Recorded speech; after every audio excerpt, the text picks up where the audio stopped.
Прислушувани разговори повторно го раздрма Балканот. Германскиот високотиражен весник Билд објави серија телефонски разговори кои имплицираат поврзаност на владата, односно владеачката социјалистичка партија со организираниот криминал во местење на избори. Билд се повикува на аудио снимки, на кои мафијата врбува гласачи да гласат за партијата на албанскиот премиер Еди Рама, за кој пред 15 на дена, повторно во текст на Билд, беше обвинет за врски со мафијата.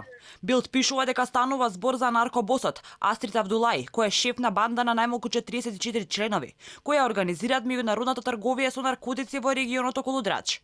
На снимките се слуша како мафијашкиот бос во разговор со градоначалникот на Драч договара кој од социјалистичката партија ќе влезе во собранието, како и за кол ќе се купуваат гласовите.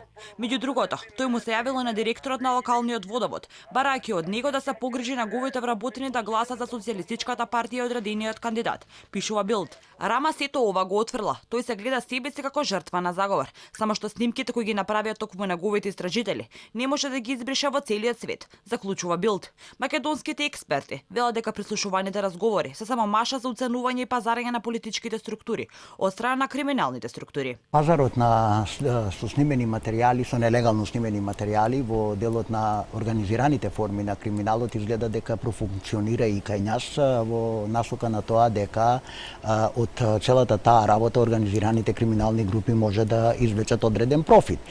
Кога зборувам за одреден профит, мислам дека профит е за организираните криминални групи нивното инсталирање во власта или нивното шуроварење или контролата на власта за интерес на нели организираните криминални групи пред се оние кои што каде што станува збор за организираните форми на трговија со наркотици, со човечки органи, во делот на проституцијата, во делот на акцизните стоки. Аудио снимките или бомбите кои ги објавува весникот биле дел од истрагата која отворила албанската полиција во случајот 333/1 и не се достапни за јавноста, а делови не смели ни да се најдат во пишани документи, наведува Билд кој објави 6 снимки.